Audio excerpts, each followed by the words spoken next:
It's not your fault. It's the song that... What was that? It sounded like it came from the kitchen. That sounded like a plate. Definitely in the kitchen. Stay here. I'll go check it out. Please don't leave. I'll be back.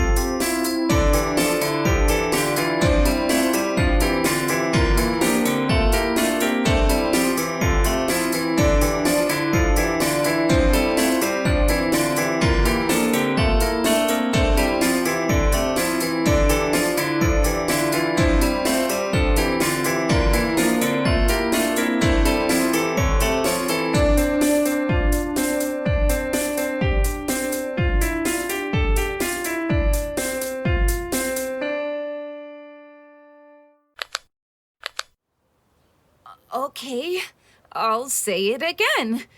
What's going on here? I just heard 3 tiny voices talk about a challenge, and all I can see is a squirrel that's somehow floating in front of Destiny.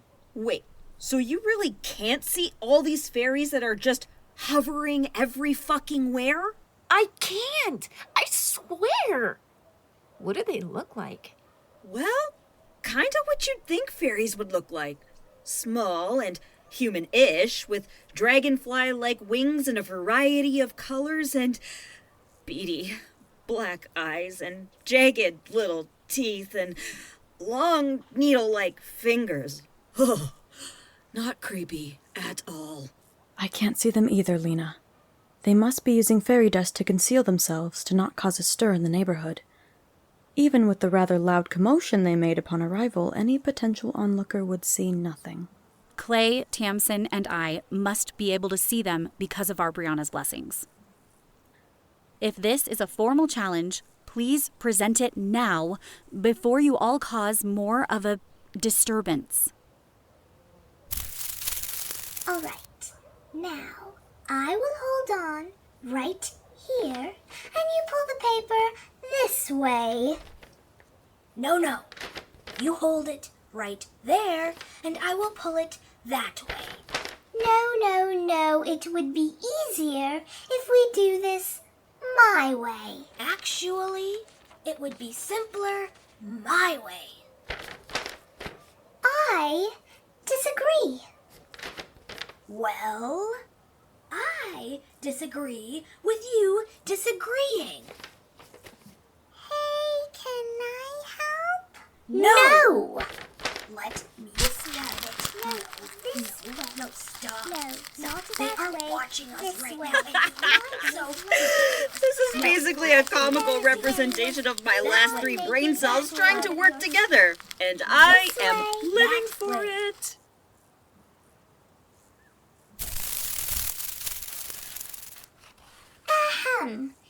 Anyway, dear Destiny Williams, you have been cordially invited to the Fairy Kingdom for a tea party hosted by the Queen and King. A tea party? How fun. There are no required preparations needed on your end, and you will not be subjected to any sort of trial or game. It is only requested that you attend the tea party donning formal apparel and are ready to engage in delightful conversation. If these conditions are satisfied, the Fairy Kingdom's orb will be relish? Sorry, the ink here is smudged. Relinquished, yes! The Fairy Kingdom's orb will be relinquished to you! This seems too easy. Along with you and your designated witness, the presence of one Summer Williams is also requested. Me? Why do they want... Please arrive at the Fairy Kingdom at 5 o'clock this evening. Again, formal apparel is mandatory. Sincerely, the Queen and King of the Fairy Kingdom. party, huh? That's it. May I please see the scroll?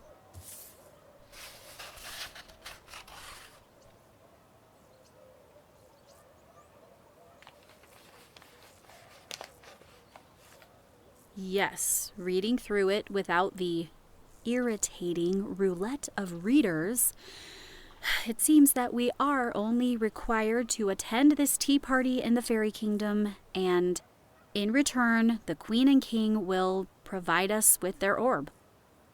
What do you think about this, Mom?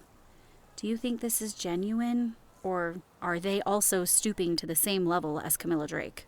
Well, fairies, contrary to what some stories may lead you to believe, are generally honest and exhibit goodwill with their intentions. I also know the Queen and King personally, although it has been years since I saw them last, and admittedly, it wasn't on the best of terms either.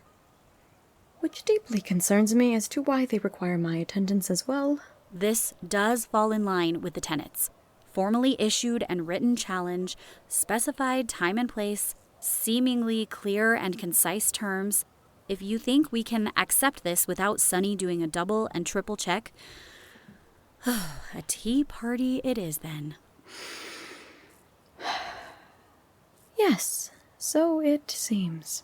And what do you think, Tamsin?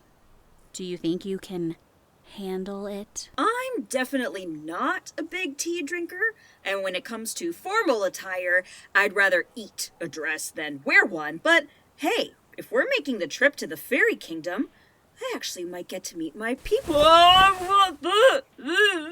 We accept this challenge and will be there at 5 o'clock sharp. Thank you very much and have a good day.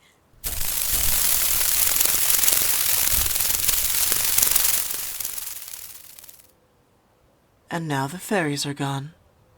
Hey, I know sometimes I say the most cringiest shit, but also, why did you cover my mouth with your hand like that? I mean, those tiny, creepy-looking fairies are my people, right? At least they account for half of my being. I apologize for doing that. It would be best to not mention your fairy half around them. And especially not around the Queen and King. But since Tamsin is half fairy, wouldn't it be, I don't know, good for them to know? I mean, maybe they can help her find her family. Yeah, and get me out of doing these challenges.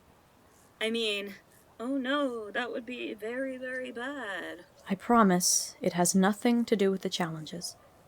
I just worry what would happen to you if they found out. Fairies are very protective of their own kind, and if they were to find out that you were even half fairy, I could only imagine that they would try to keep you with them in the fairy kingdom. Yeah, I guess that does sound like not a good time. I have places to be, shit to do. Okay, I'll keep my mouth shut, which is probably the first time I ever vowed to do that.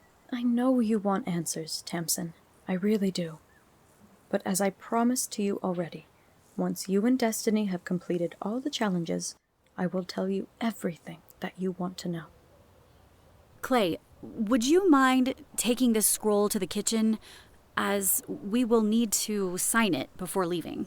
Damn it, I forgot I had to autograph these with my own blood. Would you also mind taking a picture of this and sending it to Sunny?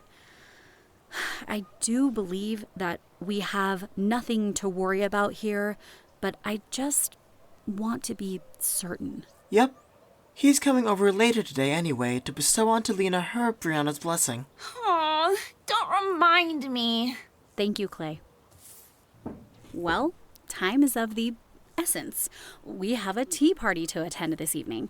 Best to get prepared as it is already mid-afternoon.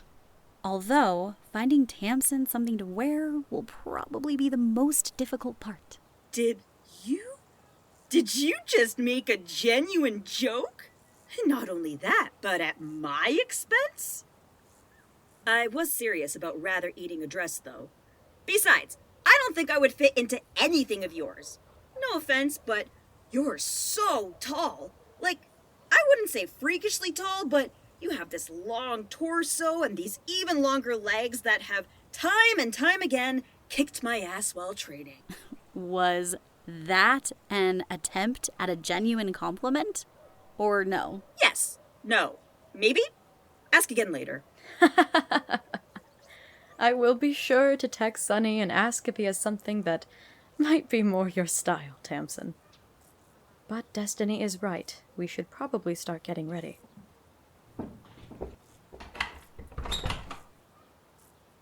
How lucky is it that you get to go to a fancy tea party? Not only that, but with fairies! Younger me, whose birthday party one year was fairy themed, is incredibly jealous right now. Oh, I'm sorry. Who are you again? Let me introduce myself. I'm Tamsin. What's with the attitude? What's with you ignoring me this whole week? What's with you not being the one to tell me about meeting your mom? And what's with...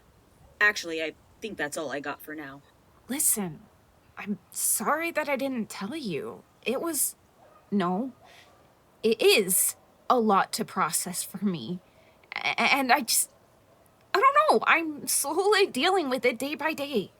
And I was gonna tell you, by the way, but Sunny had apparently beat me to it.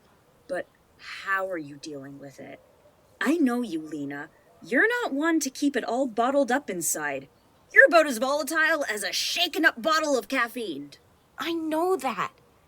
It's complicated, okay? I was actually up in the guest room on the phone with Dad before this whole fairy thing happened, and I asked him a couple questions. You know, not like, hey Dad, did you know that Mom was a werewolf or anything like that, but I don't know, just if he maybe knew the reason why she left, or maybe thought she was kind of suspicious or something. But this is me we're talking about. You can talk to me about the weird shit. I'm your best friend, your big sis, your confidant, basically a free therapist. You can tell me anything and everything, and I'm here to listen. Maybe even make a comment or two. Whether it's helpful or not, who knows, but I'm still here for you. I just wish you would trust me. I do trust you, and I promise we will sit down and talk about all of this. Just not right now, okay? I'm okay, though. Really. I feel like I kind of have a handle on things right now. Fine. But I'm only being generous because you're gonna have probably the worst pain ever inflicted on your body today. Getting your very own Breanna's blessing. My, how they grow up so fast. Where are you planning on getting it placed on your body anyway? Aw, I don't know. I've been too anxious about it to even think of placement. On any other day, I'd be there to hold your hand and lie to you that it's not gonna hurt so bad. But today, I'm off to a damn tea party. Yes, I'll be back soon, Reese. Daddy has to do a couple more things at Auntie Summer's house before he heads home.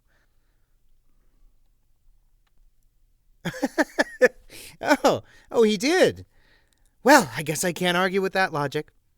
If I told Anthony that I promised to bring you chicken nuggets from the Doppelganger Diner, then I certainly must have.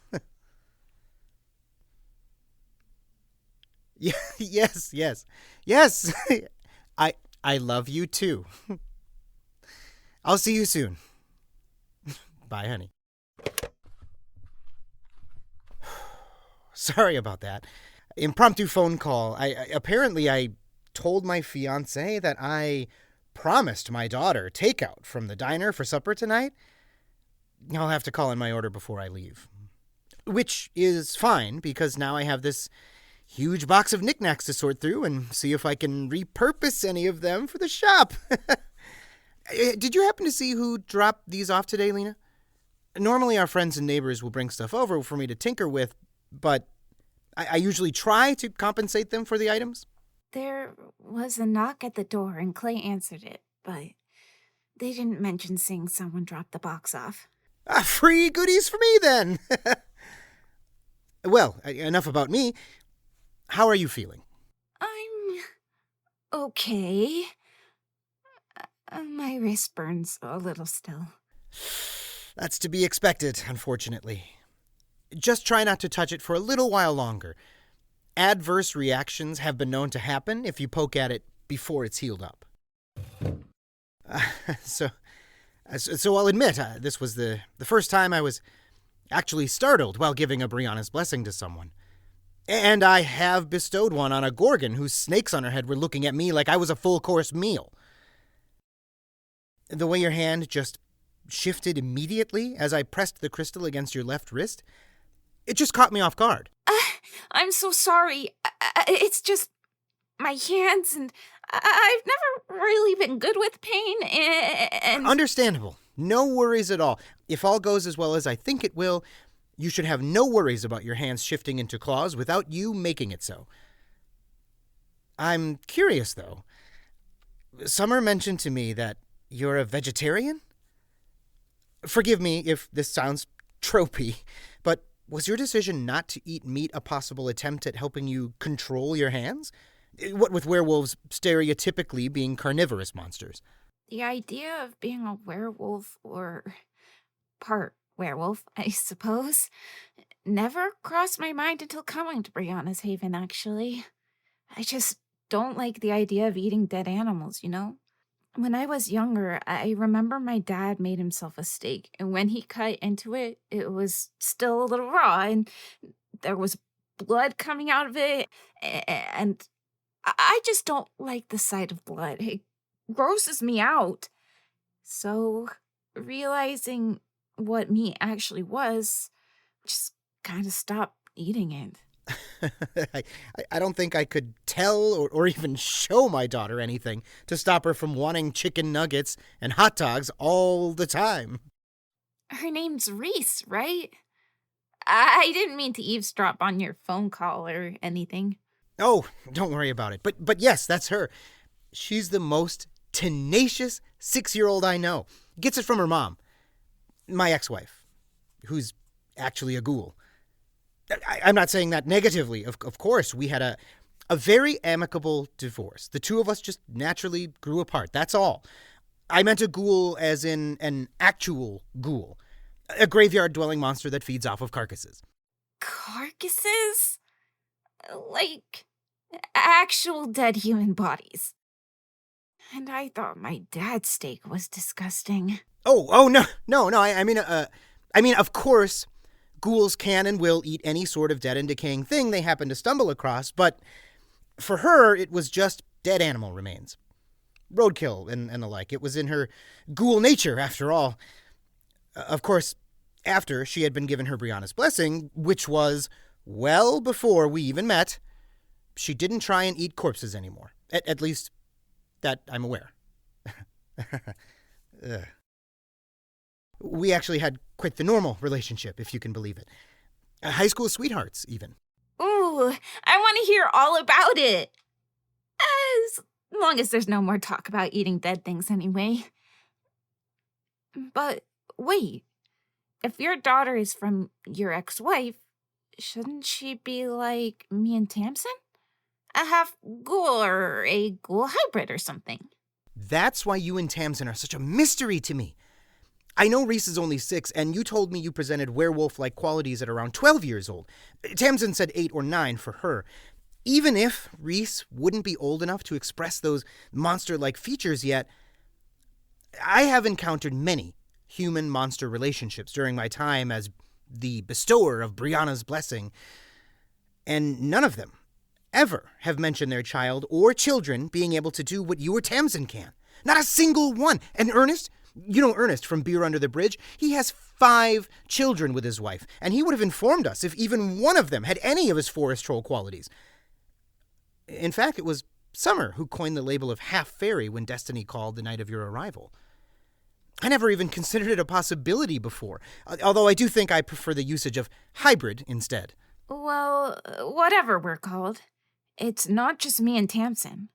Roman and Remy, my half-siblings, are also like me. I know there has to be something there. I just know it. If only I could find all the missing pieces and just put them together, then this puzzle would be solved for all of us. But if I'm being honest, which I always try to be, Reese not being a ghoul hybrid comes as a big relief to me. It means I don't have to tell Anthony about it, or about anything related to monsters. Wait, your fiancé doesn't know about any of this? Even though I just said I always try to be honest. With him, I couldn't muster up the courage to be truthful. I always dismissed the possibility of monsters existing and assured him that, despite being a descendant of the town's namesake, Breanna Williams, it's all just a fun story. The foundation of our relationship is mostly built of truths, but there are those little lies that can make their way into the cracks with the potential for everything to just crumble. But I take that risk and keep him in the dark because it keeps him safe. If he remains oblivious and doesn't ask questions he shouldn't, it protects him. Is that why you didn't tell me about my mom that first night here? To protect me, too? You and Clay both had a hunch that she was the leader of the Moonlight Marauders, didn't you? At first, I wasn't sure. She is known as Phoebe Adolphine here, yes, but I did remember that when she first arrived in Breanna's Haven, after the passing of the Moonlight Marauders leader about 16 years ago, she had the surname Howell. That, on top of your werewolf hybrid nature, made it click for me. Again, I didn't think it was possible, but you're clearly evidence that it is. I know I should have said something earlier, Lena. I'm sorry. No need to apologize. My feelings about her are still bobbing up and down and up and down and up, and, But no matter what conclusion I come to, I know who my real family is. Let me tell you, if I have learned anything from being a Williams, it's that sharing a surname does not a family make. What do you mean by that? You and Summer are so close, aren't you? And even though Miss Girl with the gold eyes, Miss Girl with gold eyes, keep putting the "the" there, I get it. Adding that article in there feels more natural. It rolls off the tongue so much better. Anyway, even with Destiny, who sometimes comes off a little distant and maybe even a little harsh, the three of you seem like a tight-knit family. That we are, which makes us an exception in a line of disappointing family structures. Being a descendant of Breanna Williams has always been a gamble when you're the firstborn daughter. Either you will be the girl with gold eyes or her mother. Generation after generation, our family has abandoned one another when, as they say, the coast is clear. My mother had 2 brothers and 2 sisters. When each of them turned 18, they left their home in Breanna's Haven and never looked back. Fortunately, my great-great-grandmother and my great-grandmother each only had 1 child, but when that daughter was able to live on her own, they shirked any sort of responsibility and left town. My grandmother Louise was the first exception. She prided herself with being such a rebel, having 5 children instead of just the 1. She wasn't afraid of the obligations that came with being a Williams. She actually embraced it. She stuck around, even after all the rest of her children had grown up and flown the coop, just to help her family out in any way that she could. Sadly, she passed away when Summer and I were teenagers. But if she hadn't been so sick, I know that she would still be here helping out, using her unshakable determination and that legendary wit of hers to keep our spirits up. Rest in peace, Granny Lou. But you're also a rebel in your own way. Precisely. When Summer got pregnant at 18, it was only a matter of time before our mother decided to leave. And when she saw her granddaughter Destiny born with those gold eyes, she fled. We don't know where she is. Because everything is, has, and will always be paid for when it comes to the Williams family, thanks to the first mayor and his descendants that continue to remain in power here in Breanna's Haven, no one in our family will ever have to worry about not being supported financially. Emotionally, however, Summer had to grow up so fast at that point. Not only did she have a baby to take care of, a baby destined to be the town's heroine, but she was also forced into the role of a substitute mother for a 16-year-old brother who was not only another accident in his mother's eyes, but he was also, admittedly, not the best brother he could be at the time. And so when I graduated high school, instead of fleeing like the rest of our family, I decided to stay. Sure, some days I like to imagine what my life would have been away from Breanna's Haven. But no matter what flights of fancy my imagination conjures up, I'm glad I stayed. I get to see my sister and niece whenever I want. I married an incredibly wonderful woman, which allowed me to have an incredibly wonderful child. Now I have an incredibly wonderful fiancé. And lastly, I have a purpose. A purpose to help those who want to go at this human life thing and their own chance of maybe creating an incredibly wonderful family of their own someday. Well, that was a lot just now. If you don't mind, I'd like to check your Breanna's blessing one more time, please. It doesn't hurt anymore. Wonderful, and it looks like you're all healed up. Feel free to touch it if you like. Just don't hold a finger there, lest you want to accidentally charge your brand new sigil. Let's see. You obviously know about the claws, and I told you before about the possible potential to drastically increase your sense of hearing, sight, and even smell. Mind you, this is all me guessing. Tamsin has yet to create fairy dust, so for all I know, my ramblings about you being able to see invisible entities or hear the thoughts of other werewolves around you might be falsities. Even if I can't do cool werewolf things, thank you, Sunny, for this, for making me feel normal, or at least as normal as I can be anyway. You're welcome. Just remember, here in Breanna's Haven, normal is overrated. Well, after I sort through this box here and make a very important phone call to acquire some chicken nuggets for the hungry young lady waiting for me at home, I'll be heading out. Clay is here with you, of course. Not sure where they are now, probably in their room practicing their stand-up routine they keep mentioning to me. But you are not alone in this house. If anything comes up, don't be afraid to give me a call. I don't know if I'll need to, but I'll keep it in mind. I just have this feeling that everything is going to be A-okay. How much longer do we have to trudge through these trees? I will never not be impressed by my flawless use of alliteration. Just a little longer. Destiny, do you see it up ahead? Yes, I think this is the one. Tamsin and I will be right there. This is the tree, correct? It should be. I just need to reach around the trunk and feel for... Yes, this is the right tree. How does this tree look any different from all the other trees surrounding us? To find an entrance to the fairy kingdom, you need to first look for a circle of mushrooms, which is called a fairy ring. Fungus grows all over in the forest, but usually doesn't form perfect circles. You can see at the base of this tree right here that this is indeed a fairy ring. However, fairies do not want just anyone entering their home. So you will see other trees with this same mushroom circle around the trunk, making it almost a fool's errand to try and find the fairy kingdom's entrance. Which is why I needed to feel for something. If this is the true entrance, we should be able to enter the fairy kingdom like so.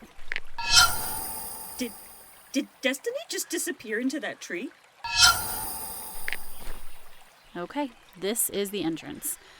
And no, Tamsin, I did not just disappear into a tree. I simply walked through the veil. Before you ask, Tamsin, the veil is the magical barrier between our world and those of another. Most monsters live behind the veil in their own smaller planes of existence. Or maybe pocket dimensions would be a more appropriate term. That concept seems more in the sci-fi realm, but essentially this forest is filled with entrances to different worlds of different monsters. Which I would guess is why the monsters attacked Breanna's Haven. Or Goldenwood, or whatever at the time. The jerk faces who first settled this land probably fucked up their homes by chopping down the trees. I gotta say, I kinda side with the monsters at this point. If they would have straight up murdered everyone, it would have been well deserved. So this golden hue that the deforestation dum-dums had seen when they arrived. The Nexus, right? Yeah, so where did it go? Obviously, it still has to be here somewhere, with this veil thing back up and running, and obviously all the other magical stuff that goes on, right? All I see are trees, and more trees. None having even the slightest hint of magic to them. After she defeated the monsters and the agreement with the faction leaders regarding the future rights to the Nexus was made, Breanna was able to regrow most of the forest using that very magic. By doing so, she made it so the Nexus's magic could conceal itself from prying eyes. The Nexus is still very much present here in the forest. We just can't see it. So me and Destiny can see fairies cloaked in fairy dust, but can't see the magic that we actually use thanks to our sigils? Silly, isn't it? With that history lesson over, now would be the time to enter the fairy kingdom. Time is not on our side right now. Yes, you're right, Destiny. Please, grab my hand, Tamsin. Okay. Please do not make this weird. A human cannot walk through the veil on their own. It's a wonderful safeguard to protect all monsters living here. Even if a human stumbled upon an entrance, they wouldn't be able to pass through unless touching a monster. Which is why I asked you to grab my hand. Let me guess. With the sigil, we can't see the magic, but we can walk through the magic. That, and with you being half fairy, it should be fine for you to enter regardless. Well, how cool am I? Okay, I got your hand. And I have yours, Destiny. Hold on tight.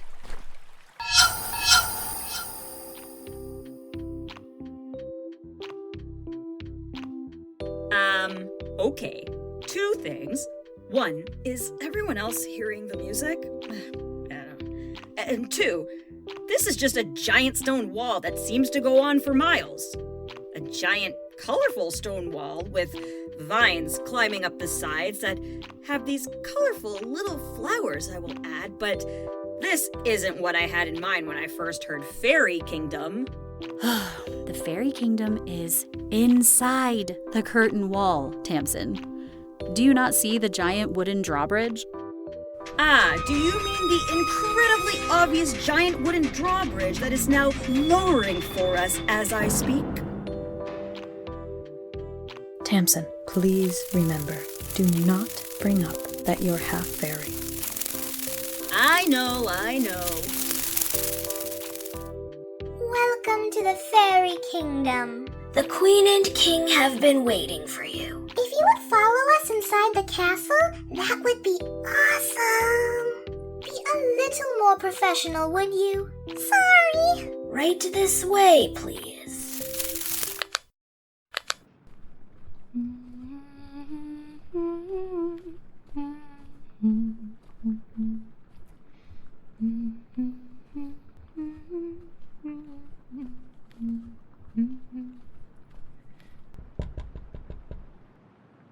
Sup, kiddo? What are you up to? Clay,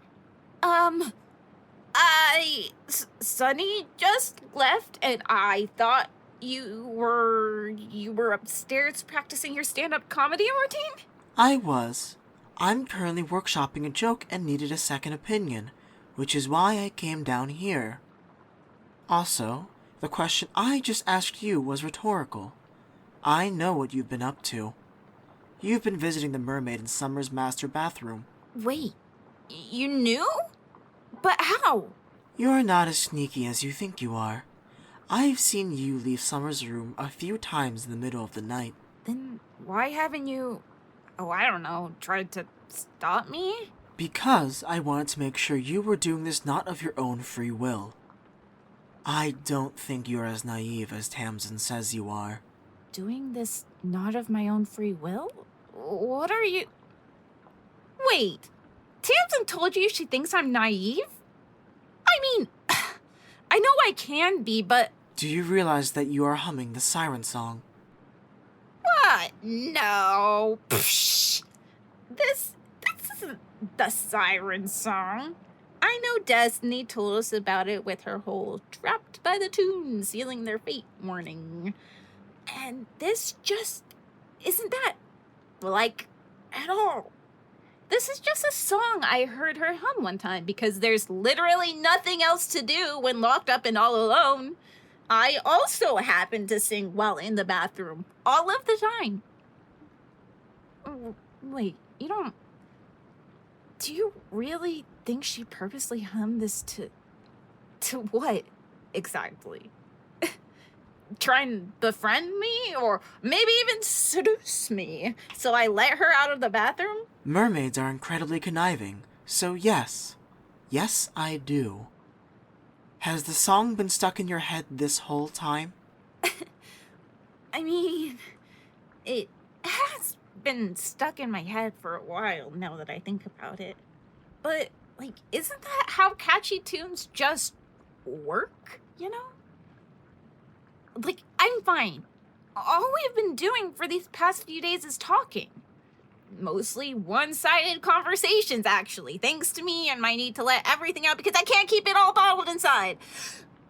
But she told me that she actually likes to listen to what I have to say and encourages me to pop the top and let it all out. She actually told me just today that I can bring one of my favorite books to read, which, by the way, I think you're still reading, but... Just as I thought. It sounds like you are being manipulated to me. What? Because she lets me talk about what I'm going through and said it would be okay for me to read to her? That doesn't mean I am falling for some sort of manipulation, Clay. I know I love books and talking about books, but come on! It's not like she's been asking me to do bad things or anything. Everyone else has been so dismissive of her here. She gets food dropped off and stuff, but is otherwise relatively ignored. And I know it's because everyone thinks she's some dangerous monster, which, understandable, given her history of trying to drown Tamsin. But she's really not like that once you get to know her. When I heard her humming that day, I just had this overwhelming feeling of needing to show her some kindness and... Clay, now I see how you're looking at me, and when I say it like that, I know it sounds bad, but it wasn't like I was just mesmerized by her song and had to go in there. It's basic human empathy, and Hook, line, and sinker. I'm sorry if that was inappropriate. I mean, now that I've heard myself say it all out loud, and how hard I'm trying to justify all this, and no matter what music I listen to, I can't get this song out of my head. No. There's no way that I could be so naive and fall for something like that. I couldn't. Right? It's not your fault. It's the song that... What was that? It sounded like it came from the kitchen. That sounded like a plate. Definitely in the kitchen. Stay here. I'll go check it out. Please don't leave. I'll be back.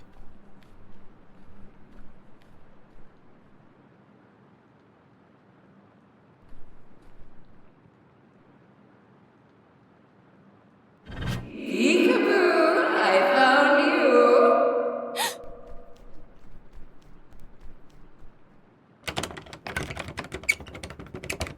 The front door is locked. I know. It's only me. I was just in the kitchen. I was right. It was a plate. Clay, I didn't see anything, but I heard something. It isn't fairies again, is it? Nope. I don't see anything either. With everything that has been happening, we're probably dealing with a poltergeist, which means we need to get out of here. Now. But we're locked in. Do you have your phone on you? Yes, I do. It's here. And no, that's the tape recorder. in my other pocket. Here it is. Ah, my phone! Something just pulled it out of my hands and it's floating away.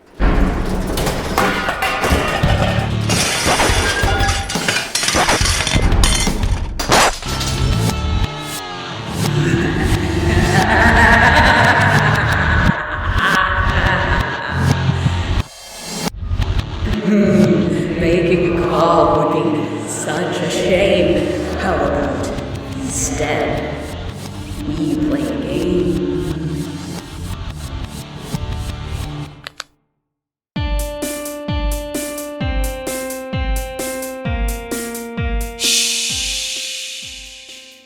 Sorry. I know I'm being hella rude.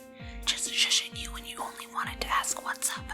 But do you see that? Over there? That big swirly portal thing? Pretty weird, don't you think? Now, I know that when my visitors come and go, they come through these kinds of portals. Oh, I never mentioned that, did I? Well, that's my bad. Now I'm making up more lore for these outros. Great. Anyways, yeah, what I just said. Samantha poofs in and out of here while everyone else just comes in through these portal things. Kind of like the entrance to the Fairy Kingdom in one of the most recent tapes that Samantha dropped off for me. But more visible and not a tree. Normally they're smaller and less swirly. So that's no normal portal, which means I have no idea what or who is coming in here. So that's why I'm hiding. Not that you can really hide in a place like this, but... Oh, where's everyone else? Well, you see, since my visitors can make their own portals, they just left. Yeah, Ivana noped out of here and Galaxy pieced out right after. Laura exited via a backflip into a portal, which was actually really cool. Alexia made 3 portals side by side and contemplated which one to go through, eventually picking the middle one, which I'd do the same honestly. Nathan didn't use a portal and whooshed out, which is different than a poof, if you can believe that. And Lafayette tried leaving through the big portal, but got a surprised static shock before making another portal and leaving. You see that? Someone is walking out of the portal. Who is that? Wait, you? What are you doing here?